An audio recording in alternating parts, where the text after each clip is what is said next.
I have two daughters. They're a year apart. Cindy lives down in Southern California. Linda lives in Seaside. She's married to Michael Pangrazio. Michael used to work for George Lucas and Spielberg, you know, in all those movies, Star Wars, Indiana Jones. He's famous in the film community and television for his art skills. Got 2 Emmys for his television work, and they have given me 2 grandchildren. Nathaniel is 12 and a half, Natalie's 11, and I've got pictures in case you want to know. Anyway, one day my daughter Linda calls me on the phone, says, "Hi, Dad." I said, "Hi, Linda." She said, "Just a moment." And it sounded like she put the phone down on the table, and I heard this clapping. And she picked up the phone and said, "Daddy, did you hear that?" And I said, "Yes." She said, "That's in case you haven't gotten any applause lately." So when I talk to Linda tomorrow, in fact, I'm going to go see the kids on Monday, I'll say she doesn't need to clap for me on the phone, right? I got plenty of applause in Santa Clara. Anyway, let's go back to work. I never thought in my wildest imagination that I would ever be able to have something to say for 2 whole days. I mean, I'm amazed. I'm still amazed at what happens. In fact, I was so excited to get here today to hear what I have to say, right? It's just amazing. So let's talk now about the subject that exploded my life into change. I've never been the same, and that's personal development. It's subject I came in contact with when I was 25 years old. I was raised in southwest Idaho. I still have the old family farm. My papa's gone. He was 93. Mama's gone. She was 79. So it looks like I'm going to be around a long time. Good genes. My papa never retired. When he died, his paycheck was waiting for him. That's pretty good, right? So I intend to be around a long, long time, looks like. But anyway, I was raised in southwest Idaho and still have the old family farm, you know, raising the normal crops in that part of the world. And my neighbor raises Arabian horses, and I furnish clover sometimes for him. And some years it's potatoes, and some years it's winter wheat, and some years it's something else. Also got vineyards, got a new wine label, just finishing up. Rohn Bittner, Dr. Bittner is my partner. Rohn Bittner Vineyards. The Chardonnay of last year was absolutely incredible. But I, went to college 1 year, and halfway through my second year I quit, unfortunately, age 19. Should have stayed in school, right? But I thought, hey, I'm smart enough to get a job. How much smarter do you need to be? So with that kind of shallow thinking back then, I quit school and went to work. A little later got married, started a little family, and, sort of belong in the sort of average American family, just young, getting started. And age 25, I'm behind on my obligations, creditors calling once in a while, and I'm embarrassed by being in that position. Very short on my promises to my family, not feeling good about myself. And then I had a chance to meet this extraordinary man by the name of Mr. Schoaf, Mr. Earl Schoaf. And a lot of you have already heard that part of my story. A friend of mine had gone to work for him, and he said, "You got to meet this man. He's rich, but he's easy to talk to. And he's got a remarkable philosophy of life and business." So I thought, well, I got to meet this guy. Had a chance to meet him. Long story short, he invited me to participate in his company, and I was with him for 5 years before he died. And he died at the early age of 49. But during that 5 years, I learned these revolutionary things. My parents laid a great foundation for me all those years, which has lasted me all of my life. But to open up business and to open up the world and open up opportunity that I could qualify for started with this man by the name of Mr. Schoaf, Mr. Earl Schoaf. And here's one of the early subjects he taught me called personal development.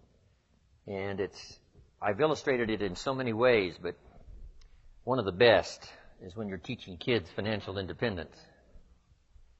When I teach kids financial independence, here's what I teach. We get paid for bringing value to the marketplace.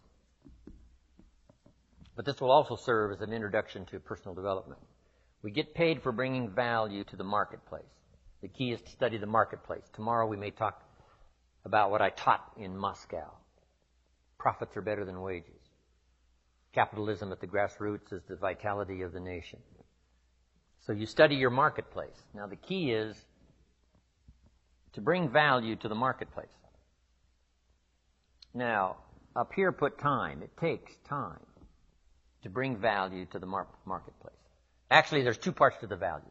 To bring a product or a service and to be valuable to the marketplace. To bring value and to be valuable. And it takes time, but we don't get paid for the time. We get paid for the value. So the key is to study the marketplace. What do they need? What could I bring? And what could I become? Management, leadership, whatever. So could I find something valuable to bring to the marketplace? And could I be valuable to the marketplace? That is the key. Study the marketplace. But then my mentor said the main thing is to study yourself. And then when I teach economics to kids, I teach America's ladder decline. It starts down here at $5 an hour, and this ladder starts going up like this. Top income last year, there's a whole variety of stories. I'm sure one of the top was something like 26 million, something like that, for 1 year. So we started at $5 an hour, and it would go up to 26 million. Now, here's what we call this. A heck of a ladder. Not much better way to describe it, right? That's a heck of a ladder.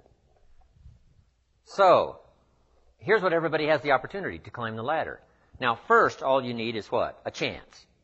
That's all everybody needs is a chance and a start, and now education as to how to take advantage of your chance, how to get started, and use your education to move up this ladder, speaking financially. Now, there's a lot of ways to grow, but speaking financially, this is the deal.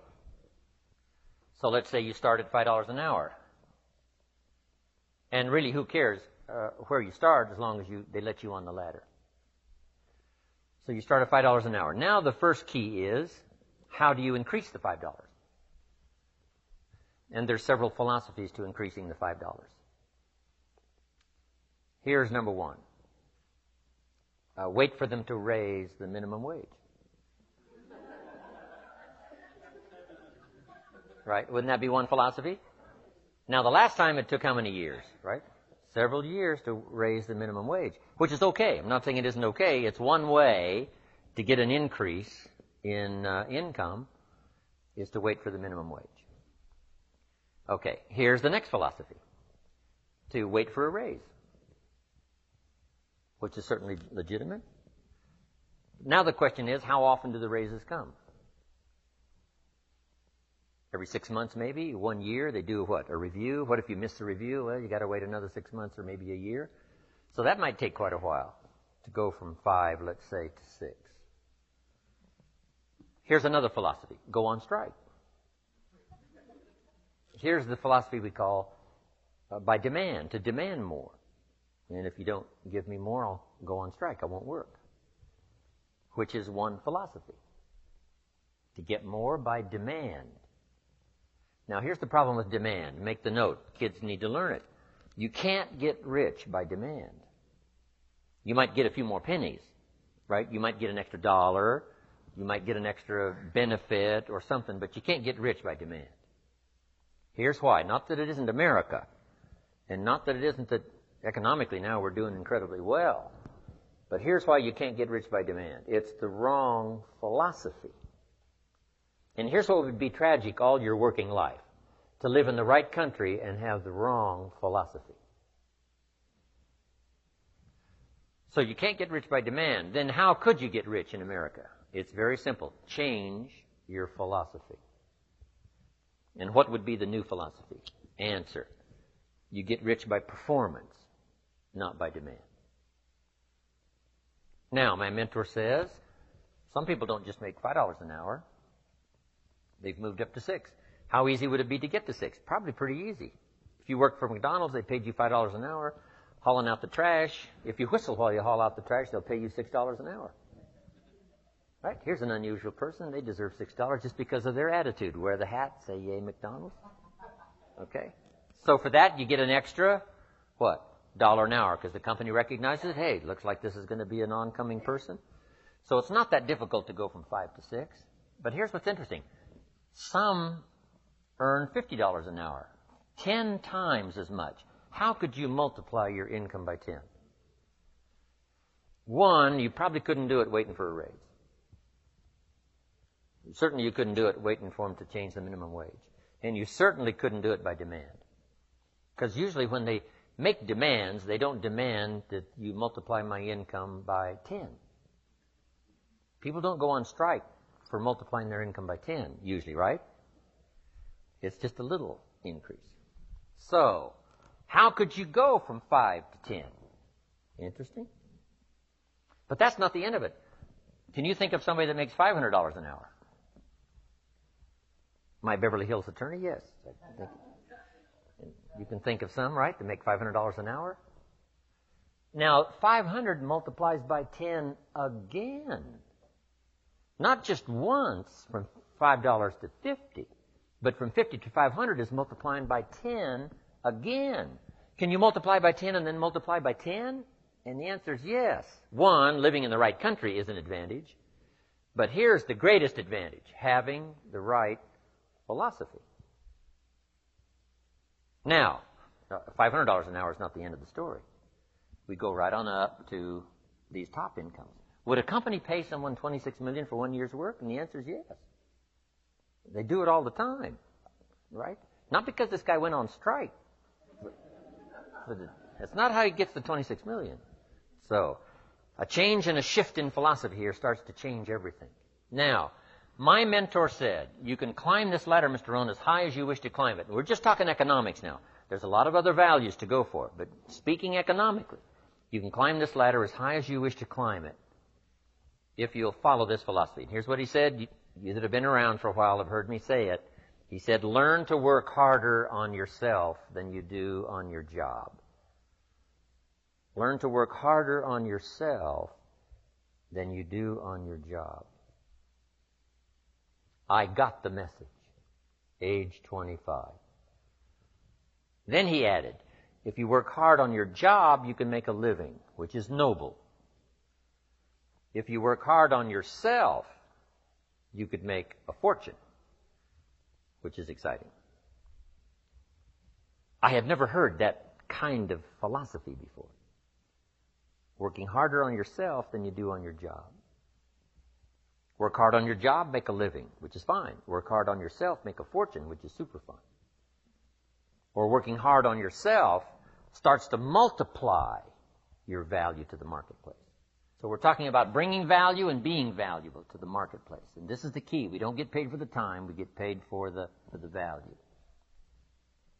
Then he put it in the form of a philosophy that I've been teaching now all these years, which is so important. And now let me give you that philosophy. He said, success is something you attract by the person you become. Success is something you attract by the person you become.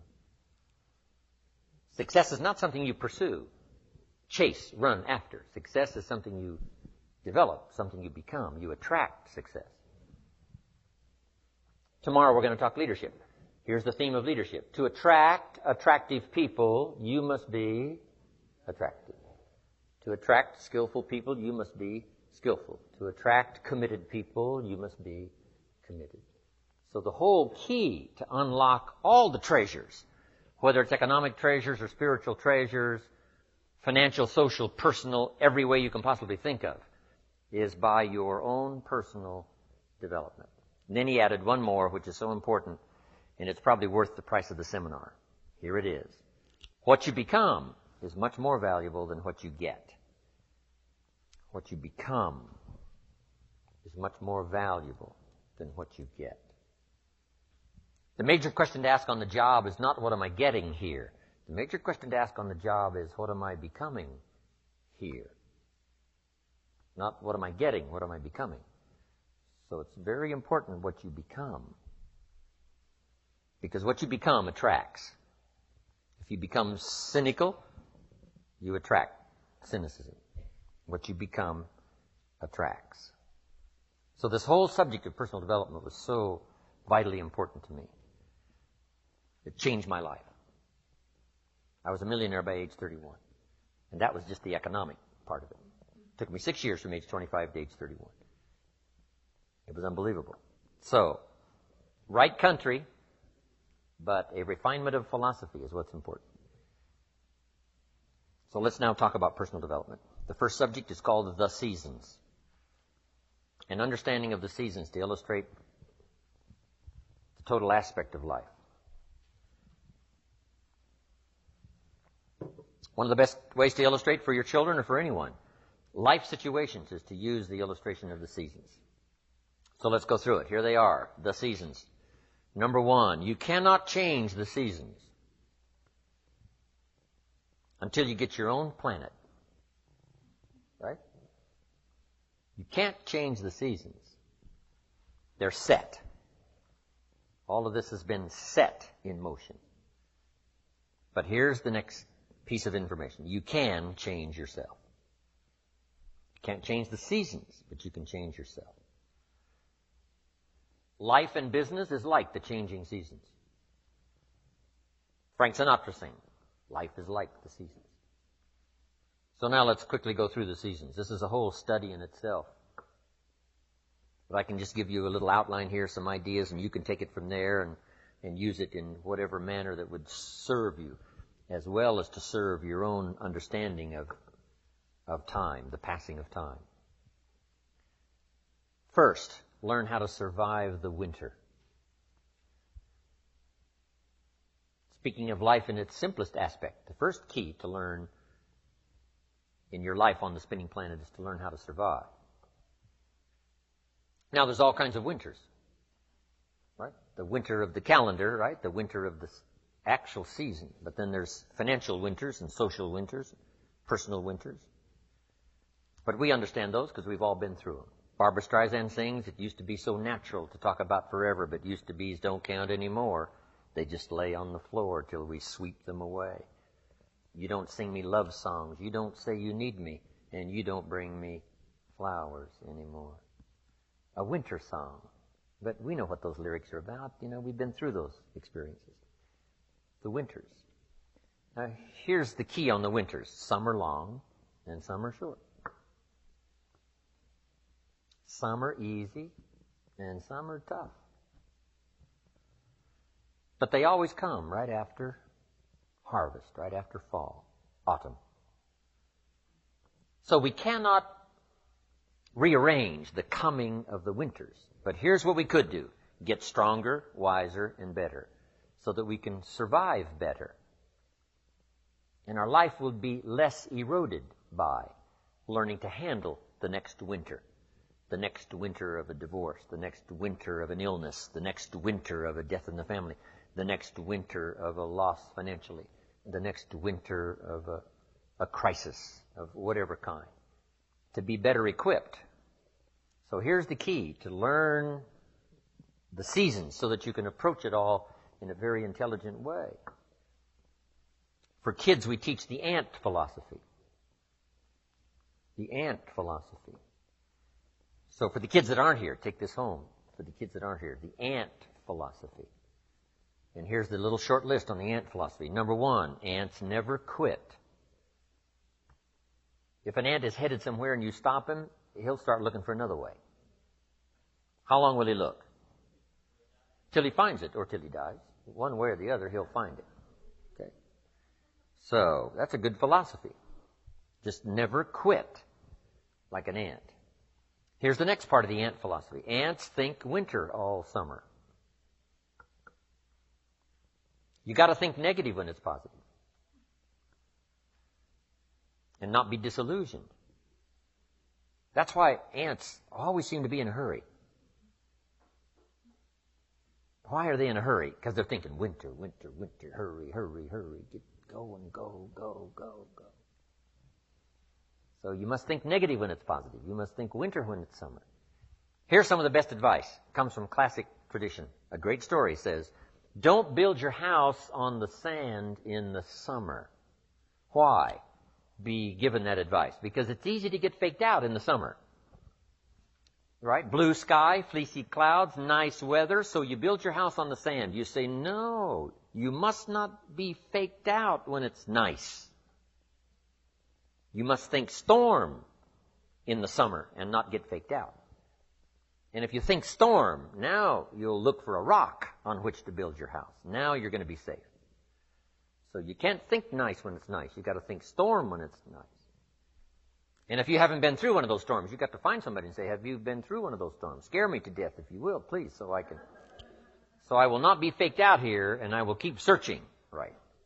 Not to quickly build on the sand because it's nice, but to build on a rock because it's not always going to be like this.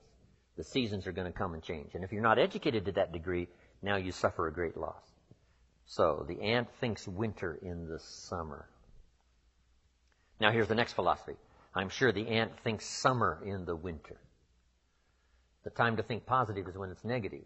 Why? Because the negative won't last long. How long is the winter? Isn't that long? So the ant thinks summer in the winter. This won't last long. We'll soon be out of here. Just hang on. It's not going to take that long. How long is the night? It's only a few hours. Come on. There's never been a double night. Couldn't you make it a few more hours? And the story says, yes, the night just can't last. For sometimes it seems like it's going to last forever. And when you have insomnia, right, it seems like the night will never pass. But I'm telling you, sure enough, it will pass. So learn to think day when it's night. And then you must learn to think night when it's day. An old prophet said, work while it's day. Work while it's day because the night's coming. Right? This was before Thomas Edison. And the light. You've got to work when it's day because the night comes when you can't work. Of course, now we can work day and night. But back then, you couldn't work when the night came. So you had to get it going, get it in before the night came. So, this is a good idea now. Learn to think negative when it's positive. Learn to think storm when there is no storm. Learn to think winter in the summer. But then we must learn to think summer in the winter. We can make it through a few more hours, right? A few more days. It won't be that long. Hang in here. The spring will surely come. Okay. So the winters of life, learn to express those to other people, help them understand that as well as to try to understand it yourself. Now here's the next season, the spring. Spring is called opportunity. Not a guarantee. It's guaranteed the spring will come, but it's not a guarantee of a harvest. Here's the key. You must do something with the spring. Take advantage of the spring. Read every book you can get your hands on what to do with the springs of your life. Take advantage of the day, because the day follows the night. It's an opportunity now to turn things around. It's an opportunity to have a better one than the last one. It's an opportunity for a new beginning, a new spring, a new day, a new beginning. In business, we learn to create an artificial spring. Because in an industrialized society, right, it seems like, the seasons just don't mean that much. When you're a farmer out there, they mean everything. But when you're not, working on the line, whatever. So sometimes you got to create an artificial spring. We're going to take the next 90 days and we're really going to pour it on. Like if you're in sales, the next 90 days I'm going to make every contact possible. You just create an artificial spring. Next 30 days, next 90 days. Right? Bargain with your family. Say, look, I know we were going to do some things the next 90 days, but if you'll postpone those for me, I'll really pay back because I want to use this now as a springtime to go for it, go for it, go for it. So spring is the chance to take advantage of another opportunity.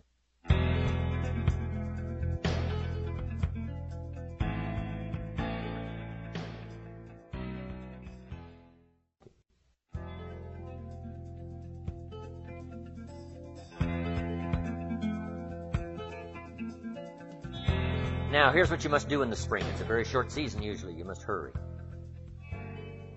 You wouldn't ask a farmer to go bowling in the spring. He hasn't got time. Why? The season is too short.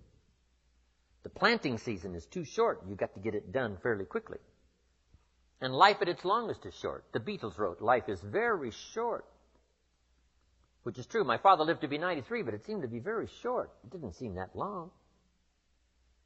So life is short.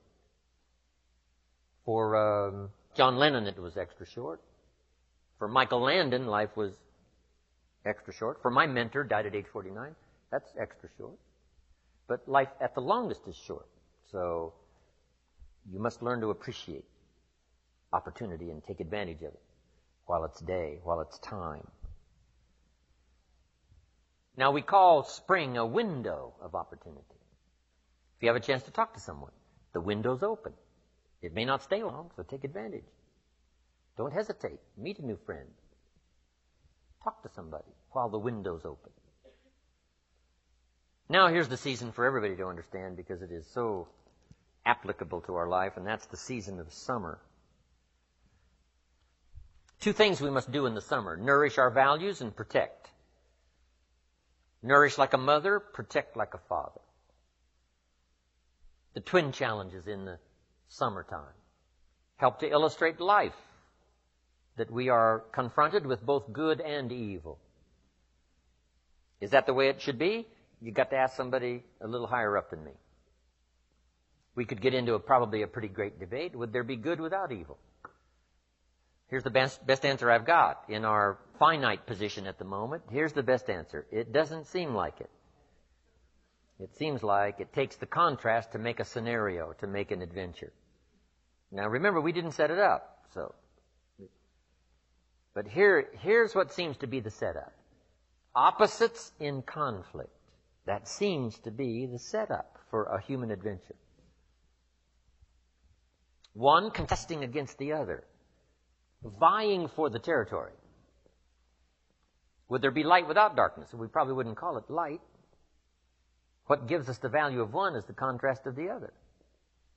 But darkness is always trying to move in and take all the territory. But if you turn on the light, its energy starts to repel darkness. Darkness begins to move away, move away. And the brighter the light, the further away the darkness must move.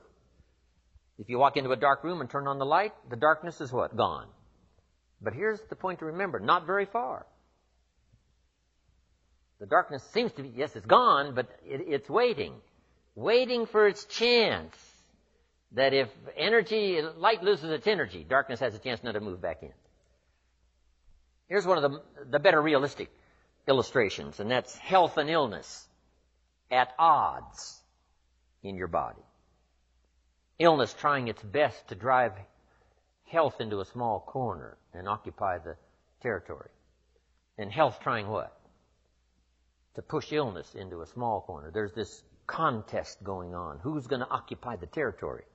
If one stays strong, the other is diminished. If the other gains in power, then the other is diminished. Okay. So what you must learn to do is cooperate with the positive side of everything in your body and your life.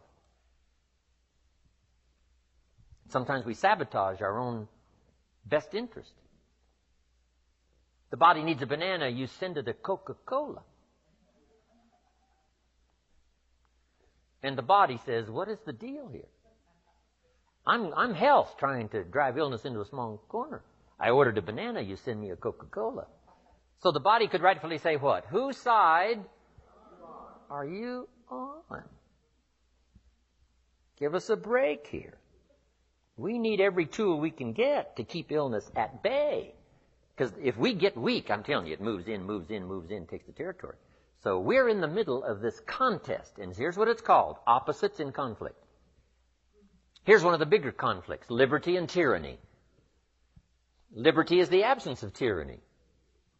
But even though tyranny is conquered, it's not very far away. The same goes on in your bloodstream. Red corpuscles to nourish like a mother and give life. White corpuscles to fight and kill like a father. White corpuscles say, just show me some infection, I'll kill it. If I don't kill it, what? It killed you, somebody's going to get killed. In this contest, right? Good, evil, liberty, tyranny, right? Health, illness, winning and losing us, right? There's the struggle going on. But here's the key. It's the only way, it seems, it's the only way to create a human adventure. It doesn't seem to be any other way, currently. Now, some speak of a new heaven and a new earth, and maybe the whole arrangement will be different. Could very well be, but in this current experience, it seems like to create an adventure, to create a unique human scenario, we need opposites and conflict. And that's the deal. Thank God for white corpuscles that think negative all day. Tyranny and liberty.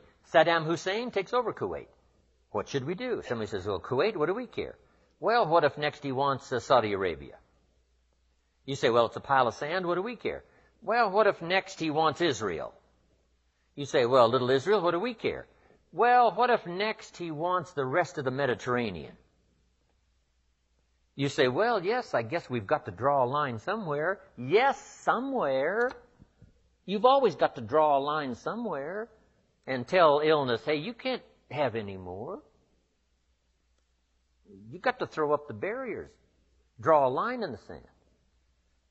Our President George Bush was right to draw a line in the sand, put together the coalition, and put together 500,000 troops and go kick Saddam Hussein out of Kuwait. History demanded it. Hired Chief White Corpuscle General Schwarzkopf.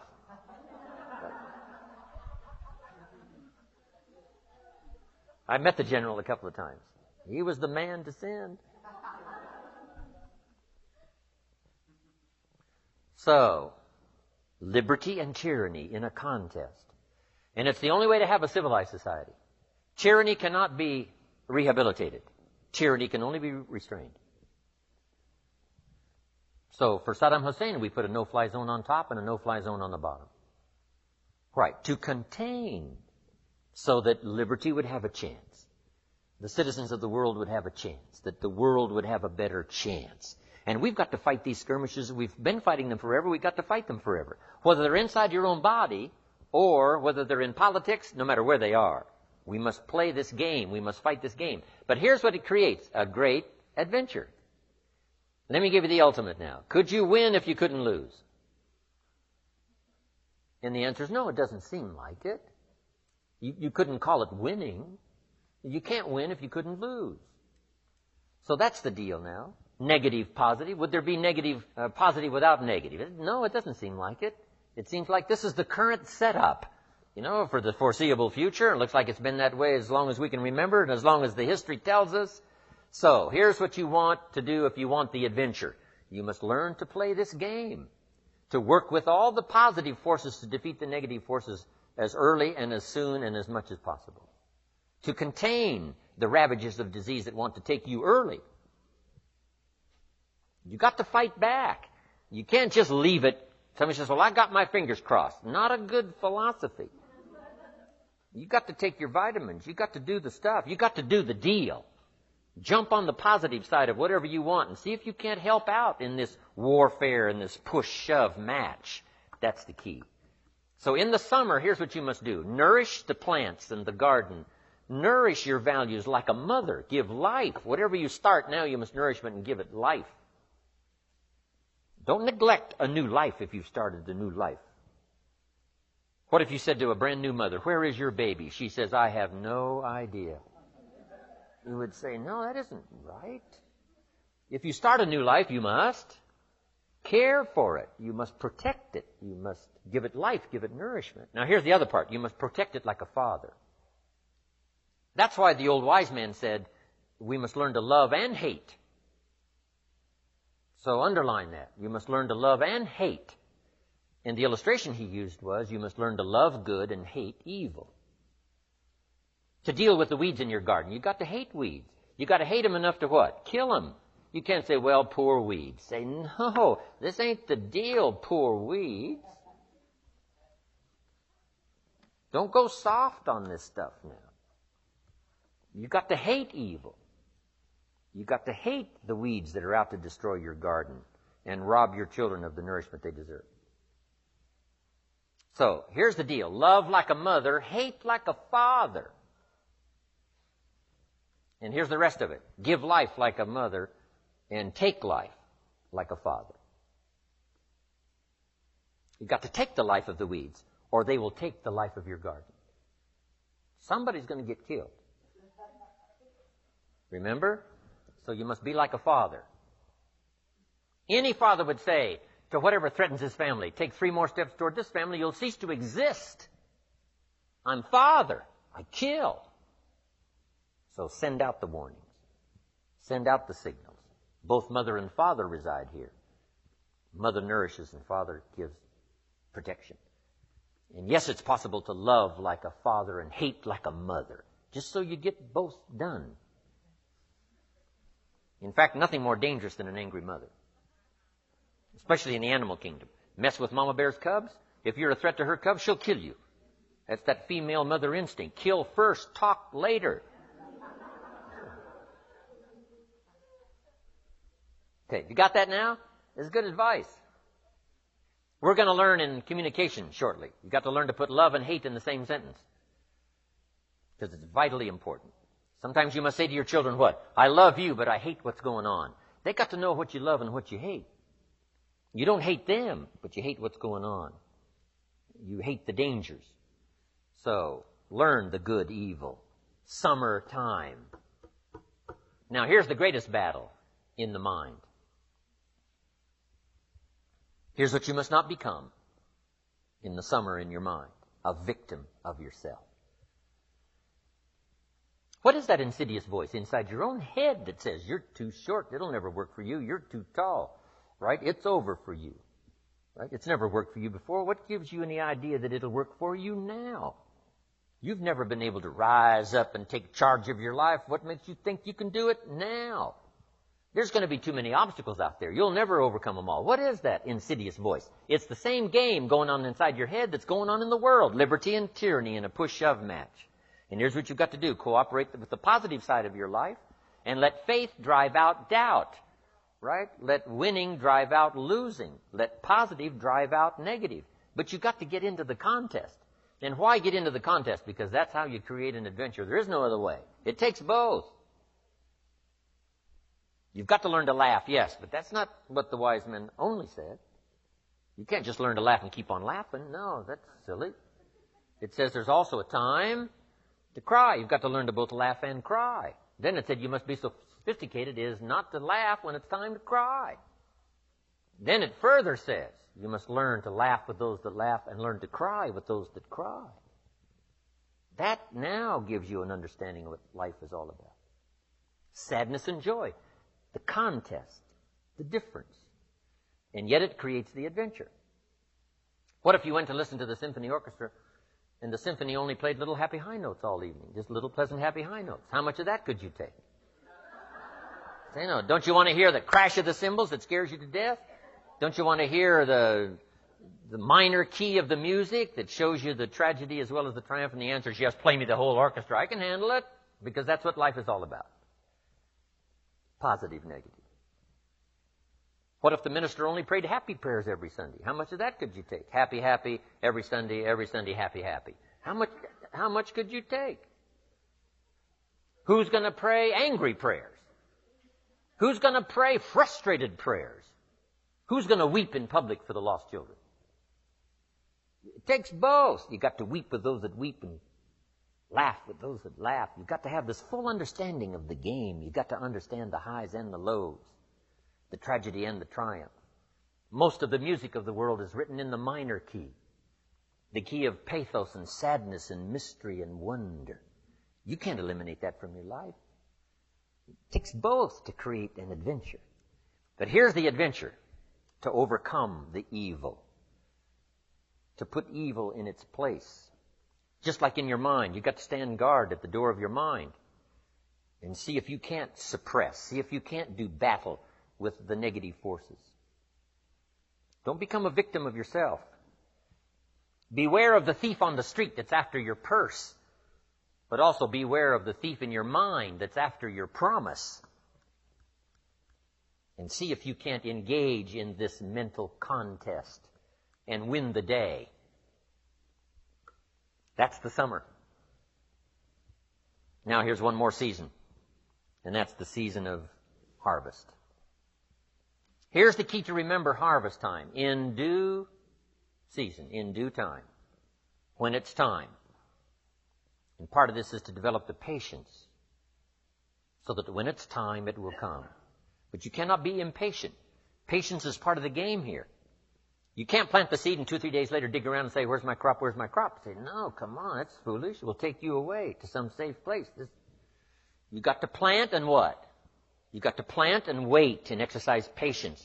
And then when it comes time, you give it nourishment and you give it care and you give it protection, and then you got to wait some more and you got to wait some more and you got to wait some more.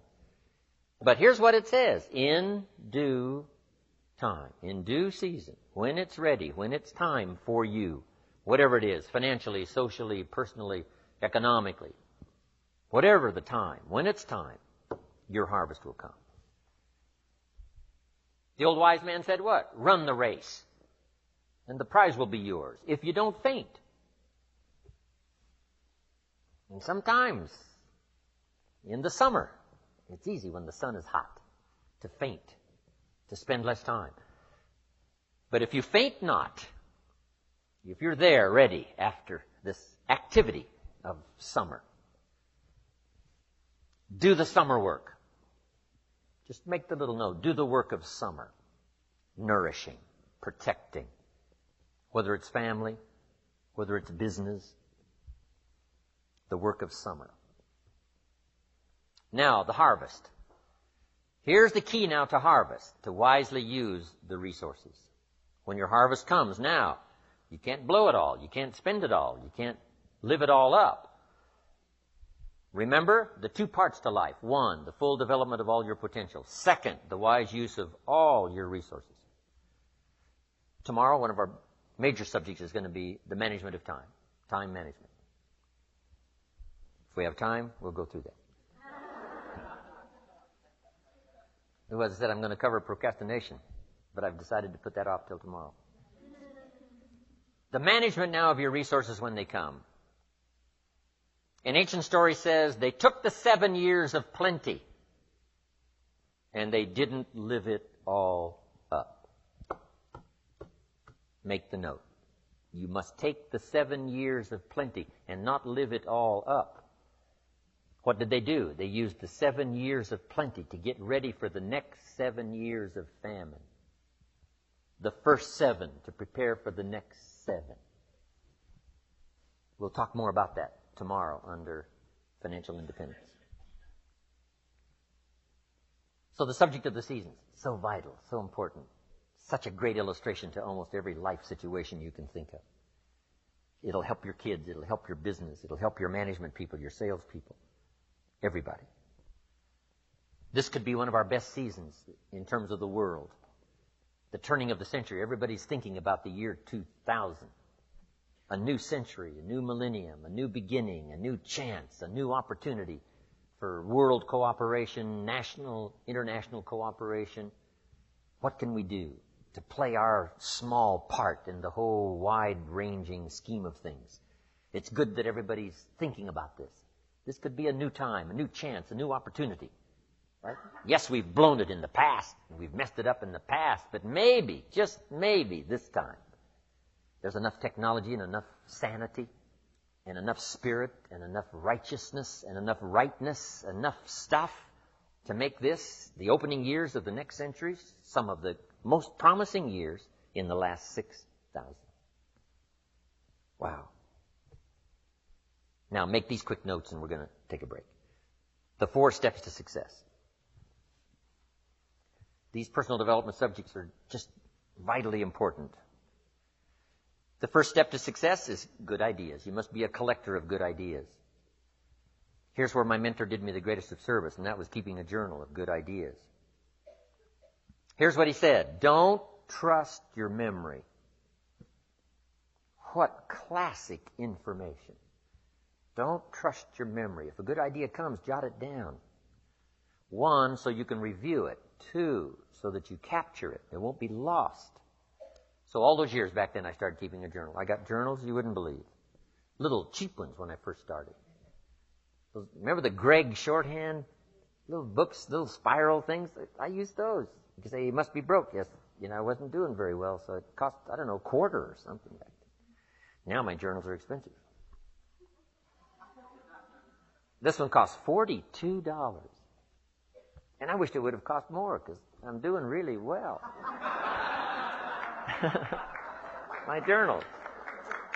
But if you look at all my journals, you can tell how my life was going. Say he was poor here, and it looks like he was rich here, and Then he was broke again. Now it looks like he's rich again for sure.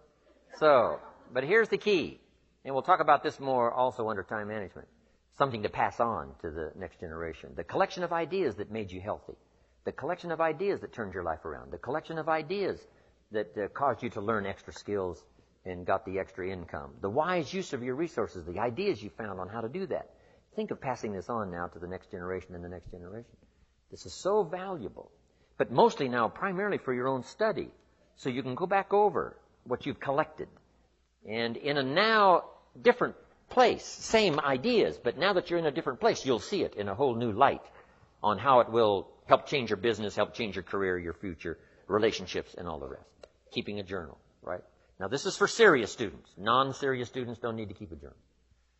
Right? But for serious students that are serious about their health and serious about their future, serious about gathering things to make a contribution to others, keeping a journal. That's important. A collection of good ideas, first step to success. Here's the next step, a good plan. You got to have a good plan. You got to have a good health plan. My mentor asked me when I'm 25, Mr. Rohn, what's your current plan for your financial future? And I said, I don't have one. Right? And that was obvious. I said, you got to create a plan. A good financial plan. If we finished the seminar tomorrow and you lingered a while and gave me the details of your current financial plan for the future, would I get so excited about it I'd go across the country and lecture on it? You say, no, Mr. Rohn, you probably wouldn't want to lecture on my plan. My next question would be what? Why not? Have you reached this point in your life's maturity and you don't have a plan that's got you up early and keeping you up late that you're excited about unfolding? We're going to talk more about this tomorrow under Financial Independence. Here's one of the first things you must do if you're a parent. Build a financial wall around your family nothing can get through. Build a financial wall around your family nothing can get through. Now, there's other protections that a parent must engage in. But here's one of the first ones, since it's so possible living in America. A financial wall around your family nothing can get through. Got to have a good health plan. You know, you can't be out of breath after the year 2000. You've got to have the vitality, right? You got to have the breath. You got to have the vitality. So you got to have a good health plan. You got to have a good financial plan. You got to have a good plan for your goals and plans and dreams, and we're going to get into our workshop tomorrow. We'll go through all of that. So number 1 is good ideas. Number 2 is good plans. Here's 2 more. Here's number 3, learning to handle the passing of time. That's one of the big challenges in everybody's life. Learning to handle the passing of time. And then here's number 4, the solving of problems. And that's what life is all about. Taking them on, finding solutions, executing, recording progress. To receive more information on Jim Rohn's speaking schedule and products, please visit his website at www.jimrohn.com, where you can also subscribe to receive free the weekly Jim Rohn Easy newsletter. Or you can call Jim's office at 800-929-0434. In the Dallas-Fort Worth area, please call 817-442-5407. All mail should be directed to Jim Rohn International, 2835 Exchange Boulevard, Suite 200, South Lake, Texas, 76092. Thanks again for listening, and make it your best year ever. Here's to your success.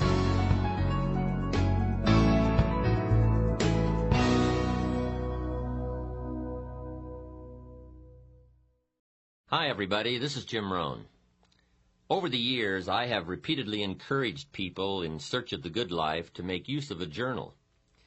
Invariably, at the conclusion of a seminar, a number of people are sufficiently inspired by learning of the effect journals have had on my life to start using one of their own. Unfortunately, inspiration and enthusiasm quickly fade in the face of all those blank pages. Instead of finding new answers to life, the journal seems to open a floodgate of new questions, such as, what am I supposed to write? Should I only write about business events? How often should I be writing? What kind of journal is best? Does spelling count? The purpose of these tapes, then, is not only to explore the incredible value of recording your life's experiences, but also to examine the endless uses and methods of keeping a journal. Hopefully, by the conclusion of this program, your questions will have been answered, and you will be confidently embarking on a new adventure in achievement with the vehicle of pen and paper. The first thing to understand about a journal is that it's your book. And because it is yours, you must be the one to select the size and style you feel most suits your needs and personal preferences. Like a favorite armchair, a journal must be comfortable enough that you will want to go to it often. You may, in fact, find yourself experimenting with a variety of journals over the years as your needs and tastes change. During the past 25 years, I'd be willing to bet that I've tried almost every conceivable system of capturing ideas on paper, from loose-leaf binders and file cards to dime store notebooks and hardbound volumes. I've had big journals and little journals, journals with lined pages and journals with blank pages, all of which met a certain need at a certain period in my life. And believe me, you too will undoubtedly go through half a dozen different methods over the years, and that's to be expected. As you continue to grow and develop, you will soon discover that last year's systems won't likely meet this year's needs. You see, one of the keys to success is flexibility. We must always be on the search for more effective methods to facilitate and accommodate new ideas. But let's face it, in the beginning, the only thing that matters is that you develop the journal habit.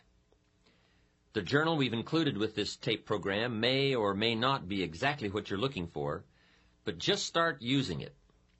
Like ordering Chinese food for the first time, the only way to find out which dishes you will or will not like is to try a few. By using this journal to get you started, you will not only develop the journal habit, but you will also discover in the process of using it what you like or do not like about it. Then when you've finished, you can always look for a journal that is more tailored to suit your specific needs. And I would suggest that when you go to buy your second journal, that you take the time to get just the right one. Remember, the use of anything received will always be in direct proportion to how it makes you feel when you use it. The color and material of the binding, the texture of the paper, the width of the lines or the absence of lines are important considerations. If you feel lines tend to restrict your creative flow, then go with blank pages. If you feel uncomfortable with blank pages, then choose line pages. Hey, it's your book. Make sure it reflects what you are. My latest journal is a leather-bound volume for which I paid handsomely, but it's worth every penny I spent. The richness and the smell of the leather in themselves are enticing. It's enjoyable just to hold it in my hands. And, too, it's important to me to know that unique ideas are being stored in a suitable place. Somebody once asked me why I pay as much as I do for an empty book, and my answer was simple. I intend to put something valuable in it. Let's face it, you wouldn't store precious gems in an empty cigar box, so why put $1 million idea in a 10-cent book? Just one bit of advice, however. Bear in mind that a journal should be capable of going wherever you go. A journal that requires more space than your briefcase permits or more room than your desktop allows for you, more often than not, it will be left at home, gathering dust instead of thoughts and cobwebs instead of observations. But let's get to the heart of the matter.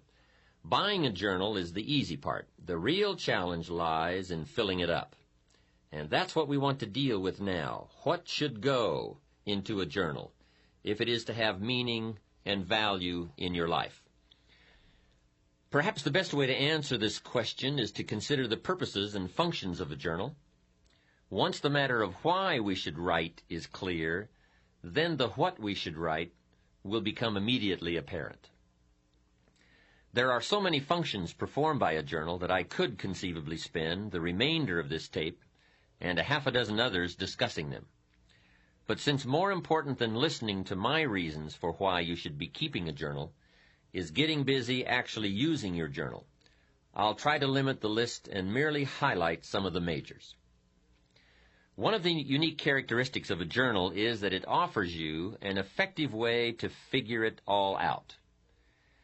to figure out life, to figure out people, to figure out business dilemmas, and most important of all, to figure out yourself. There is something magical about writing down a problem. It is almost as though, in the very act of writing what is wrong, you start to discover ways of making it right. Perhaps the source of this magic lies in the objective perspective that writing affords you. Even though you are describing your problem, your challenge, your life, your uncertainty, and your indecision, the fact that you are writing about it, as opposed to mentally pondering it, creates a space between you and the problem. It is within this space that solutions have room to grow. You see, writing about events and circumstances that occur helps you to clarify exactly what is happening. When we describe life to ourselves only in our minds, our imaginations tend to feed false or distorted information about how things are, positive or negative. When we describe a situation in writing, however, we become more factual, more accurate, and certainly more realistic. Then, as we reread what we have written, we create a new picture in our minds to replace the distorted picture we have been working with. And once we finally see things as they are, rather than as we think they are, we can then see our way clear to make them better. At the conclusion of this program, you might in fact want to use this process to get your journal started. Write about a current dilemma you are facing. Perhaps it is a personal problem, a business matter, a family issue, or a financial problem. Whatever it is, take the time to capture it on paper the way it really is. But remember, writing out the problem is only the first step to creative problem solving and effective decision making. The next step is to carefully analyze what you have written. Here are some of the key things to look for. First, exaggerations or distortions of the truth. Are you really telling it like it is? Take another look. Perhaps your concern is making it seem worse than it is, or your enthusiasm is making it seem better than it is. Second, a tendency to blame circumstances or someone else for your problem instead of seeing yourself as the cause. You see, most of our difficulties are the result of either failing to do what we could have done or in doing in haste what we should never have done. Third, a tendency to expect circumstances, or still worse, other people to change in order for your problem to be solved. Let me remind you one more time that things get better when you get better. Passive hope never has and never will improve human circumstances. And finally, look closely for weak points in the obstacle where you might attack to bring that obstacle to its knees. Remember, David slew Goliath with but one small stone. It usually doesn't take much more than a few minor adjustments in either our attitude or our action plan to solve a major problem. Essentially, you must learn to view your problems like a scientist who puts tiny organisms on a slide. Examine your circumstances through the lens of the microscope of truth to see their real nature, their real perimeters, and their real composition. And two, as you examine your problem, do as any scientist would do, record your observations. You see, as you continue to refine your statement of the problem, of the way it really is, you will begin to move closer to the solution. And speaking of solutions, be sure to record the ultimate conclusion to your dilemma. If it worked well, then it is worth remembering. And if it didn't work well, as you had hoped it would, then it is even more essential to record the outcome, lest you should find yourself repeating mistakes instead of learning from them. Mistakes in judgment are nothing to be ashamed of. Surely most of our personal growth comes as a result of our errors. But what is truly unforgivable is to make the same mistake twice. Every mistake has its own price tag, but the most costly error anyone can make is an error unlearned and often repeated. If something didn't work, it may be too late to undo the mistake, but it's never too late to make adjustments and revisions in your thinking. You see, better decision-making comes from the better thinking habits, and better thinking habits comes from practical experience, learning both what to do and what not to do. Becoming a more effective thinker on paper is a sure way of becoming a more effective person in practice. As step one for getting used to using your journal, then, I would suggest writing down problems that you encounter and recording all the steps you can take or did take to solve them, as well as their eventual outcomes. Now, I realize this is only a suggestion, but please let me offer you a bit of advice about suggestions. You see, many people will hear this suggestion, agree that it sounds like a good idea to try, and even go so far as to mentally agree to do it sometime. And therein lies the problem, that nebulous word, sometime. We all know what happens to the promises we make to do something tomorrow or next week or as soon as we have a chance. Somehow, we never quite get around to doing it. My advice is that if you think a suggestion has merit and that it's worth trying, that you promise yourself you will do it. Make a firm commitment now at the conclusion of this program. You will have chosen one of my suggestions, and that you will not do another thing until you have opened your journal and written at least one page. Otherwise, to be perfectly honest, you might as well stop the tape now and give it and the journal to a friend. For surely if you lack the discipline to start a journal, it is highly unlikely that you will ever have the discipline to continue to use one either. This leads us into a second function of your journal, which is the capturing of good ideas. How many times as we go through the day do we come across a good idea, a unique quote, an interesting piece of information, or even a significant personal discovery? And each time we do, we mentally say to ourselves, I must remember that. Now, I'm willing to admit here that the human mind is a remarkable thing, but I also know from experience that the human memory leaves a lot to be desired. I think Emerson captured it best when he made this statement. I suppose that every old scholar has had the experience of reading something in a book which has significance to him, but which he could never find again. Sure he is that he read it there, but no one else ever read it, nor can he find it again, though he buy the book and ransack every page. How true. What we do not somehow capture today is lost forever.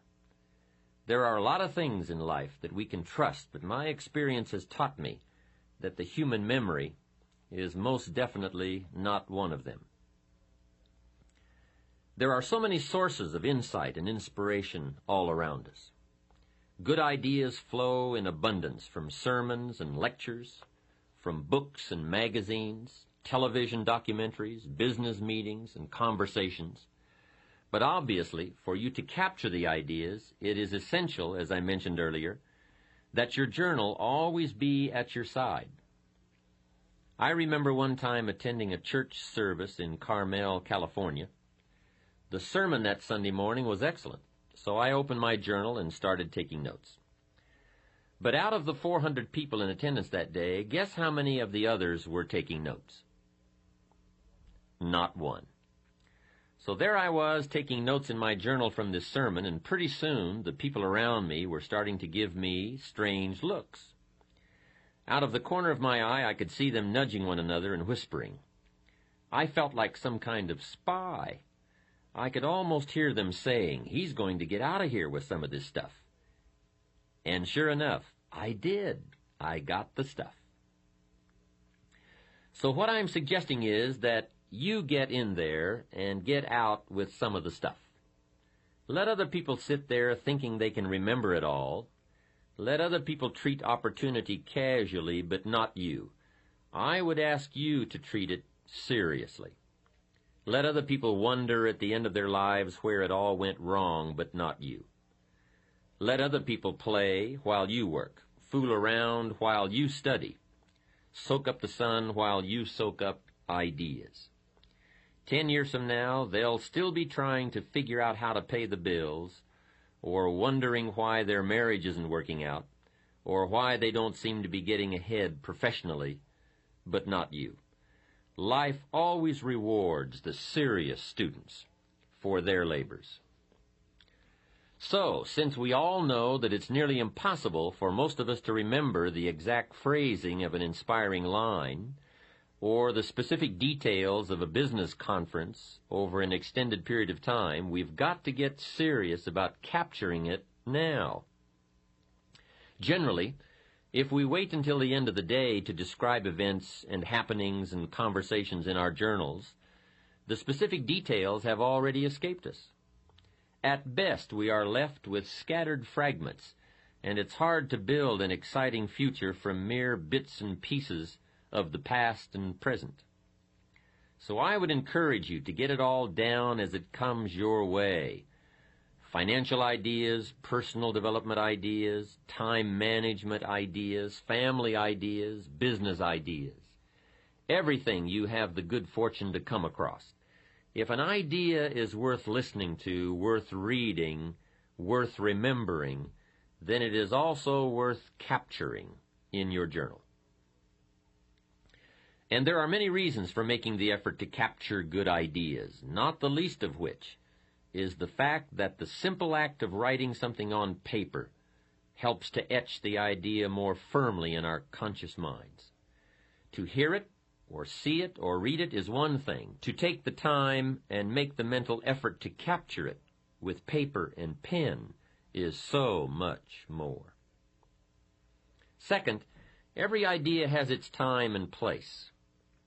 As Victor Hugo once wrote, there is one thing stronger than all the armies in the world, and that is an idea whose time has come. Perhaps the ideas you capture today will not have any specific meaning or purpose in your life at this moment, but ultimately at some future point in time when you march into battle, the armory of ideas you have carefully and conscientiously assembled over the years will serve you well. Here's another interesting phenomenon about ideas.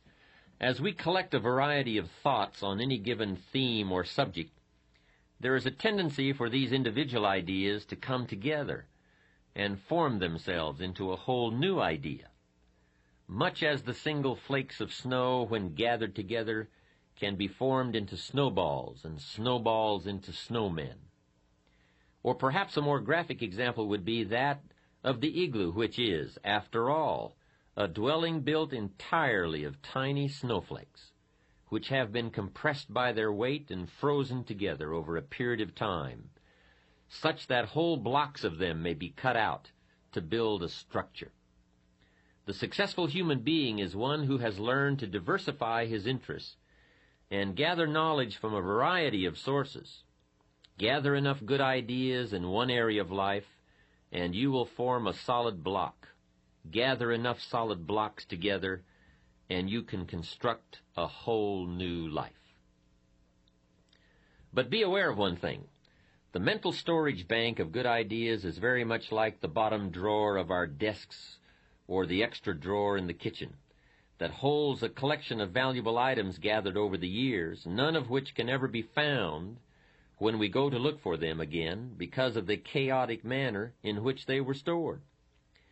We pour information into our mental computers much like we dump old letters and store coupons into the extra drawer, helter-skelter, and hence irretrievable. One of the first things we attend to when setting up a new business is the development of a filing system for records so that we can easily locate information whenever needed. When we move into a new home, we carefully pack all of our possessions in clearly labeled boxes so that we can find something again in a hurry if needed. But when it comes to facts, to ideas, to observations, we have no system, as though they are incidental rather than essential to our better future. Your journal, then, provides you with a means of logically assembling and storing the pieces of information that come your way.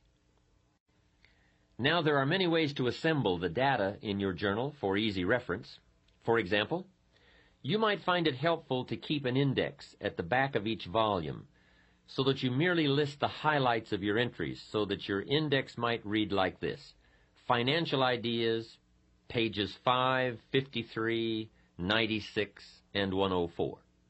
Or, Ideas for Increasing Company Efficiency, pages 46, 82, and 111. At one time, I used to keep 3 journals, one for personal observations, one for business notations, and a third for creative ideas for a book I was writing. Of course, it didn't take me long to discard that system. Carrying 3 journals around the world is no easy task. Then I tried using 3 colors of ink in the same journal, so that at a glance I could focus on any one of the 3 areas. While it was certainly easier carrying 3 pens than 3 journals, it was still somewhat of a cumbersome system. When the ideas are flowing fast and furious, you don't always have the time to search for a red, a green, or a blue pen. The method I finally settled on was setting aside certain sections of my journal for specific uses. For example, at the back of my journals I have a separate section for recording my goals, for listing interesting quotes, and for thoughts on new speech material. Perhaps you may want to set aside part of your journal for specific ongoing projects or interests that you feel might warrant a section of their own. Choose one of these methods or devise a new one, but make sure you set up some kind of system. Remember, failure more often than not is attributable to lack of information about how to succeed. Each of us has the capacity to seek out the information we require to achieve our goals. Unfortunately, we do not all have the discipline required to gather the data systematically so that the raw material is easily accessible and ready to be put into practical use the moment opportunity presents itself. How sad it would be if opportunity came knocking on your door, but you had to keep him waiting while you rummaged through drawers and files for the key. Undoubtedly, by the time most people have finally located the key, opportunity has long since become impatient and gone on to knock on the door of someone else. Next, by taking the time to capture and assemble information in our journals, we now have the added benefit of being able to review these ideas whenever we wish. You don't have to run back to the library to reread the book you borrowed last year, or call a friend on the phone and try to reconstruct the conversation you had last month. If you've captured the essence of the conversation or the highlights of the book in your journal, it will always be there for you to refer to. And here is the key point. For your journals to have their greatest value, they must be frequently reviewed.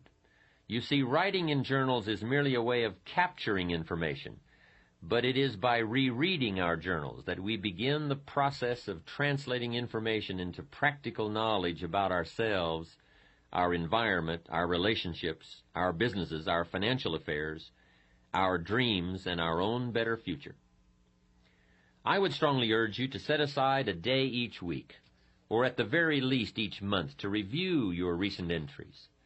And then once a year, take all of your journals off the shelf and read them from cover to cover. What you read will probably make an incredible story of personal growth.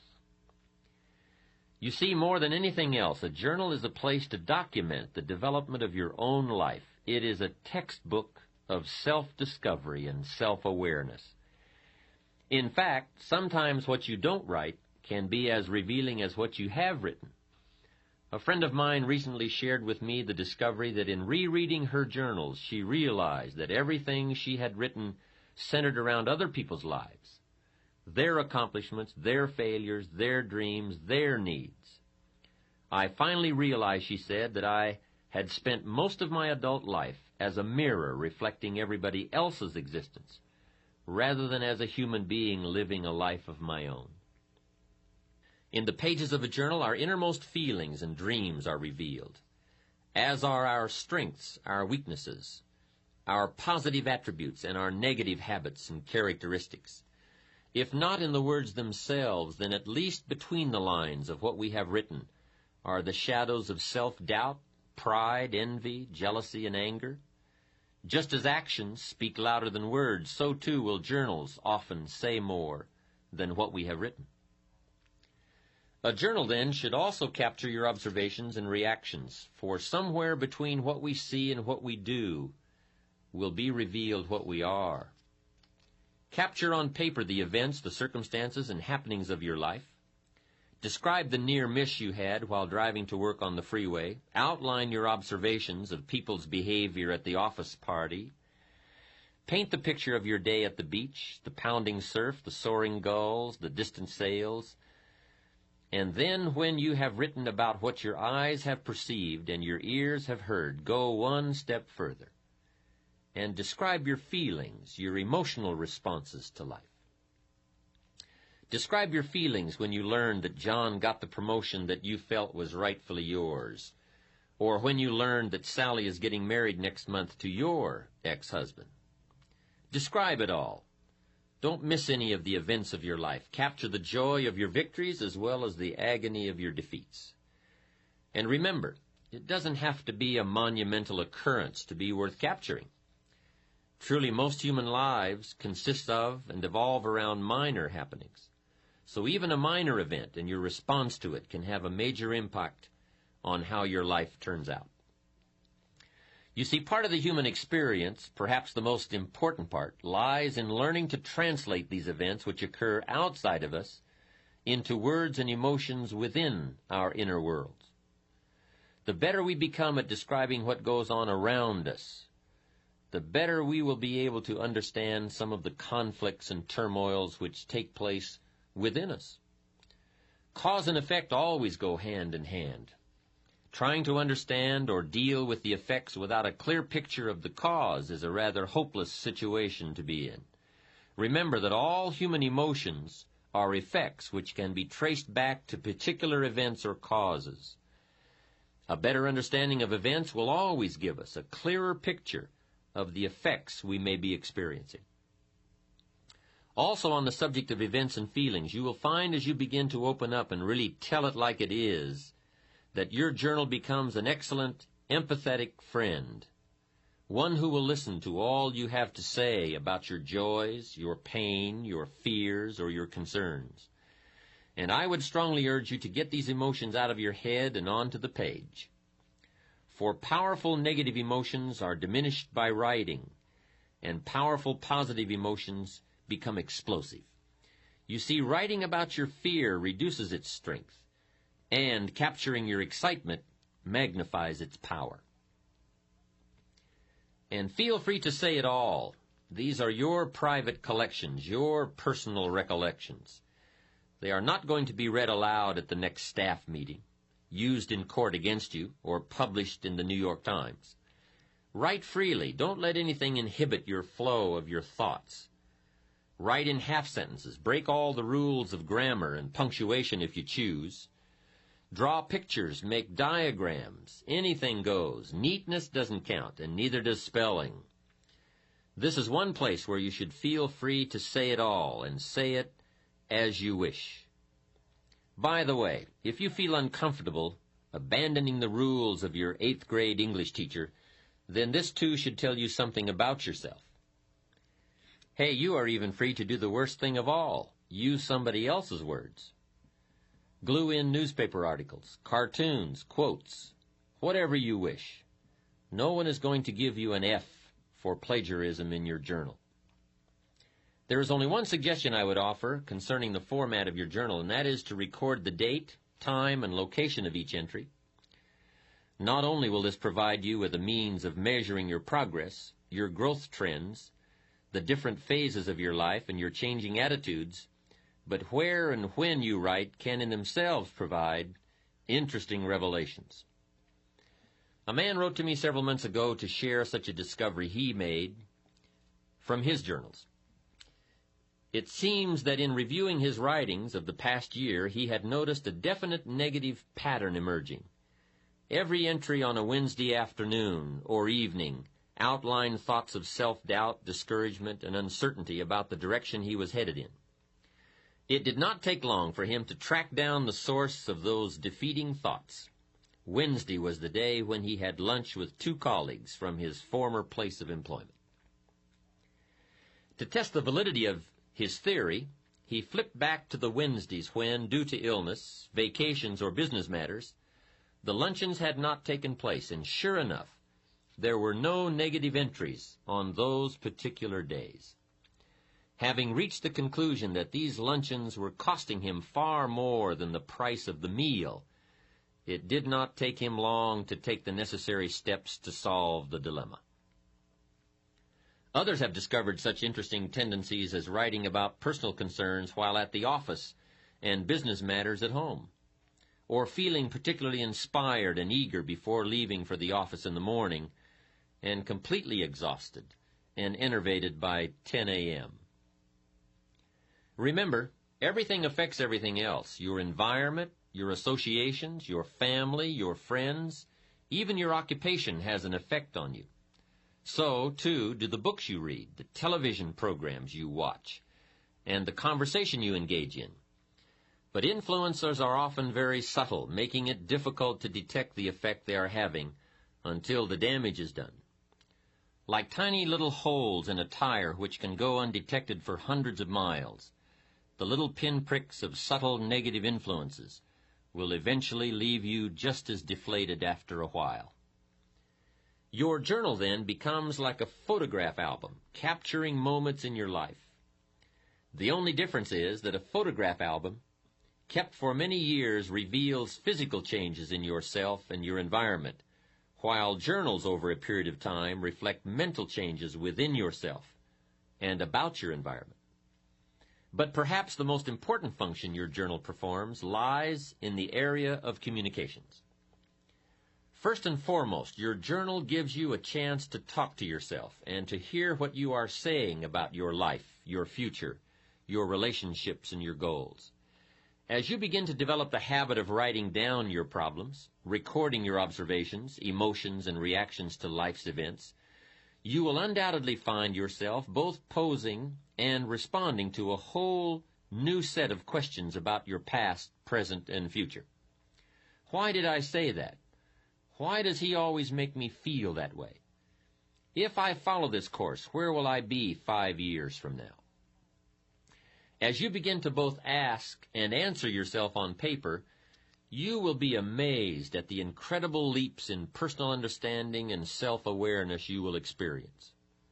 And remember, any positive change which occurs within you will ultimately manifest itself in a positive result outside of you, in your social or professional world, your attitude, your bank account, your habits, and even your appearance.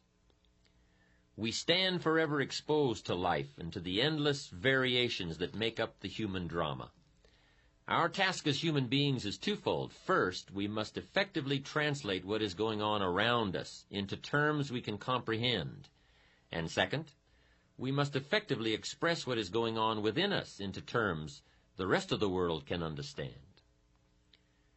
Despite the major technological advances enabling us to communicate globally and perhaps even extraterrestrially, I would suggest that while our means of communication has greatly improved, we are still living in the dark ages when it comes to saying what we mean and understanding the meaning of what is being said. As William James wisely observed, the most immutable barrier in nature is between one man's thoughts and another's. As much as we live together, work together, try together, grow together, discover together, explore together, and even pray together, man is truly an island unto himself, cut off from other human islands by the deep channels of non-communication. Writing in your journal is one of the best ways I know of to develop more effective communication skills. As you become better at describing life to yourself, you will find that you become better at describing yourself to life. put into more practical terms, as you become better at saying what you really want and how you really feel to yourself, you will be able to better express yourself and your feelings to others, and in return, better able to understand what others are really feeling and really saying to you. You see, communicating with people our own age, or who have similar educational backgrounds, incomes, professions, or beliefs, is a relatively easy process. But what about the two people who are, to all outward appearances, radically different? A teenager and a 40-year-old father, a high school dropout and a college professor, a successful lawyer and an unemployed auto worker. Now the real challenges of communication begin to manifest themselves. But they are challenges that using a journal can help us overcome. You see, regardless of the differences in our outer worlds, inside human beings are all basically alike.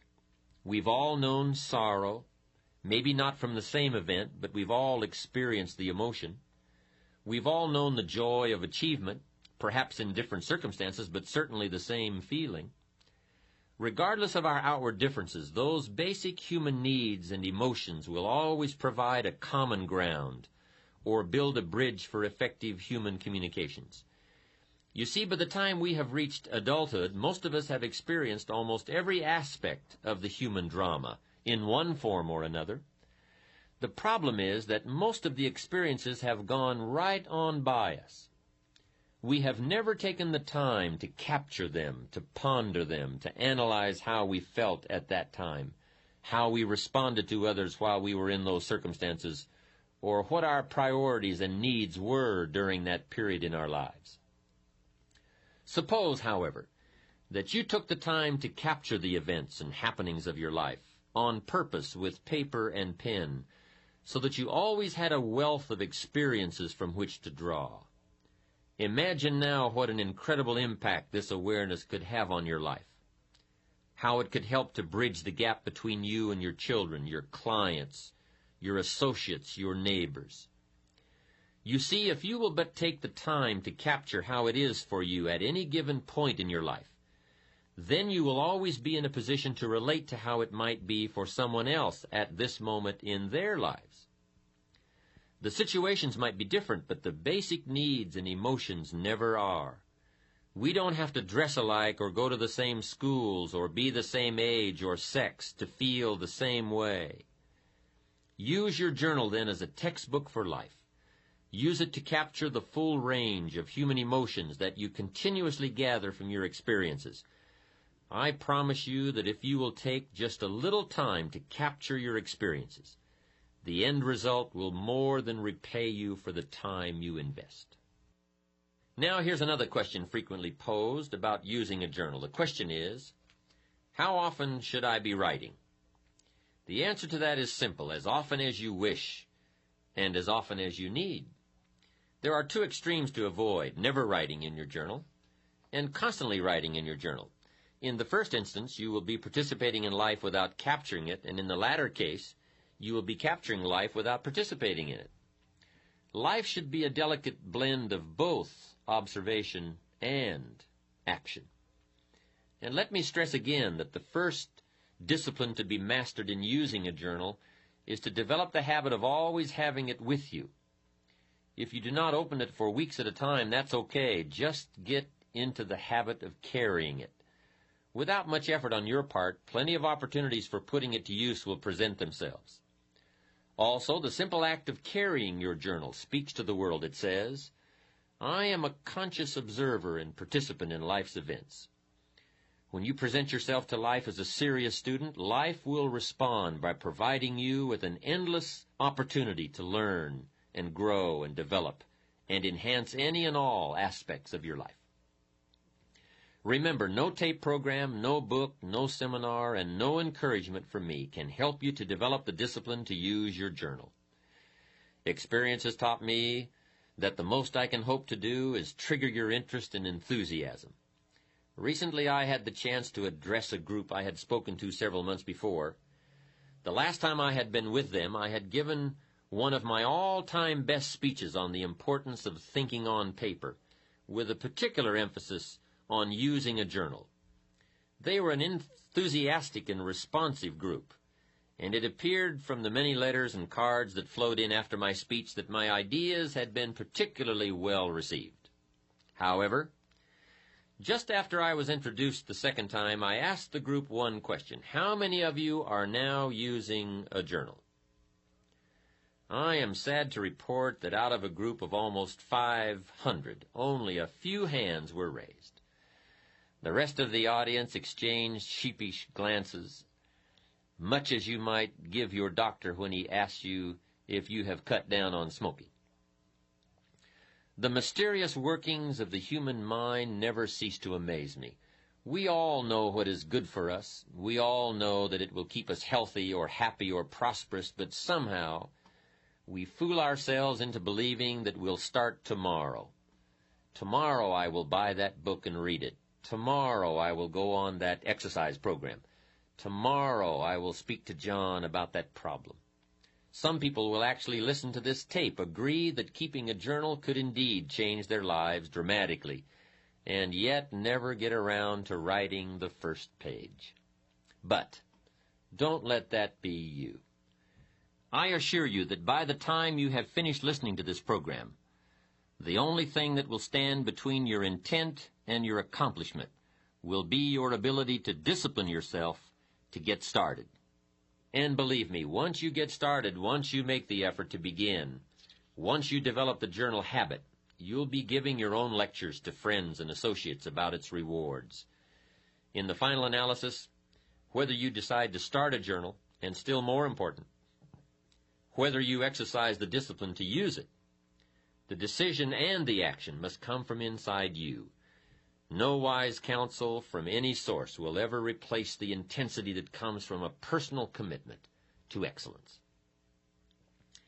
It is often said that reality is the best beginning, and perhaps it might also be the best beginning for your journal.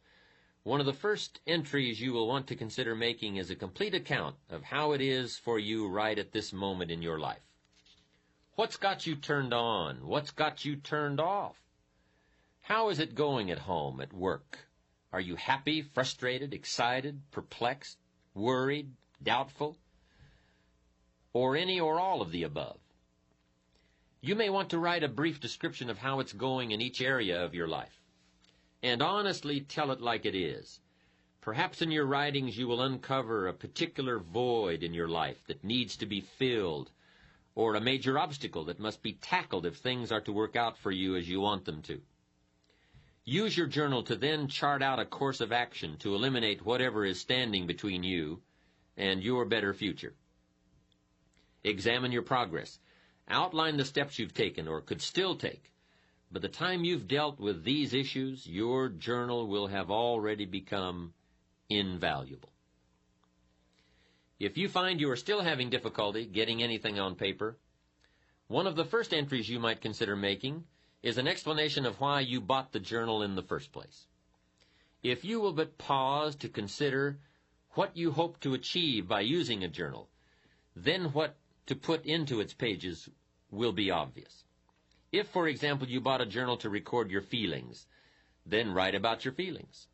If you bought it to keep track of business developments, then write about your meetings, your clients, and the ideas you have about improving the products or services of your company. A journal should be used in response to a specific need, a need to express, to analyze, to ponder, to explain, to record, to consider, or to examine some or all of the elements and aspects of your life.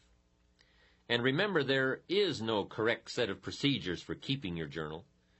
Journals are as unlimited in possibilities as are the individuals who use them.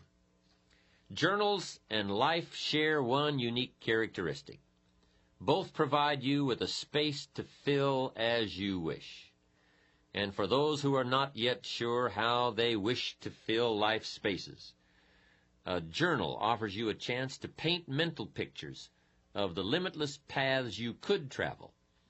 In a novel, an author places imaginary characters in imaginary circumstances and then predicts their behavior and responses to these events. So be the author of your own life. Create on paper a set of circumstances Then place you in the middle of them. How would you feel about doing that? What would it be like to live in that city? Being there, how would you feel having those responsibilities or those freedoms? Pick a direction and travel with your imagination to new environments, to new positions, to new opportunities. Create on paper an ideal job, describe an ideal relationship, state an ideal income, outline an ideal code of personal behavior, design an ideal lifestyle. Then take your dreams and transfer them into written goals with priorities and deadlines. List the specific steps you must take in order to achieve them, and then write out a detailed plan of action. Take your dreams for your mind to the page, and then take them from the pages of your journal and make them happen in your life. Learn to paint these mental pictures, and then, like an artist, create something of substance on the canvas of your life, using all of your available resources. Add new color, new depths, new dimensions, new meanings to where and who you currently are by exploring where and who you still can be. Set yourself free and explore the possibilities of life with paper and pen. There's no risk involved. You cannot fail. Stretch yourself mentally, expand your inner horizons, and you will find that life will respond in kind by presenting you with new opportunities and associations, new experiences from which to grow and learn, and new circumstances in which you will become more than you had previously dreamed possible. Remember the advice of Napoleon Hill, who wrote that whatever the human mind can conceive and believe, it can also achieve. Ponder also the biblical suggestion that as a man thinketh, so he becomes. And know without the shadow of all doubt that whatever you create on the pages of your journal, you can, with enough belief, commitment, discipline, and desire, create in your life. In closing, I would like to share with you the following thoughts from Will and Ariel Durant's 100-page masterpiece, The Lessons of History. Civilization, they wrote, is not inherited. It has to be learned and earned by each generation anew. Consider education not as the painful accumulation of facts and dates, nor merely the necessary preparation of the individual to earn his keep in the world, but as the transmission of our mental, moral, technical, and aesthetic heritage, as fully as possible to as many as possible, for the enlargement of man's understanding, control, embellishment, and enjoyment of life. If a man is fortunate, he will, before he dies, gather up as much as he can of his civilized heritage and transmit it to his children. And to his final breath, he will be grateful for this inexhaustible legacy, knowing that it is our nourishing mother and our lasting life. Gather up all you can, the hopes, the sorrows, the lessons, the friendships, the achievements, and the disappointments. Gather it all that it may teach you, and in turn that the lessons you have learned may become perhaps part of the legacy that you leave behind for your children and indeed the world at large. Let your journals capture your personal history, and in doing so, they add to the history of all mankind and to our collective heritage. Truly, the most valuable treasure anyone can leave behind is the knowledge they have acquired in their one lifetime. It has been suggested that what we are, a unique creation of unlimited possibilities and potential, is God's gift to us, and that what we do with all that we are, the works we do, the lives we enrich, and the contributions we make, are our gifts to God. May your life be devoted to becoming all that you can become, and may your journals capture every moment of the adventure. To receive more information on Jim Rohn's speaking schedule and products, please visit his website at www.jimrohn.com, where you can also subscribe to receive free the weekly Jim Rohn Easy newsletter. Or you can call Jim's office at 800-929-0434. In the Dallas-Fort Worth area, please call 817-442-5407. All mail should be directed to Jim Rohn International, 2835 Exchange Boulevard, Suite 200, South Lake, Texas, 76092. Thanks again for listening, and make it your best year ever. Here's to your success.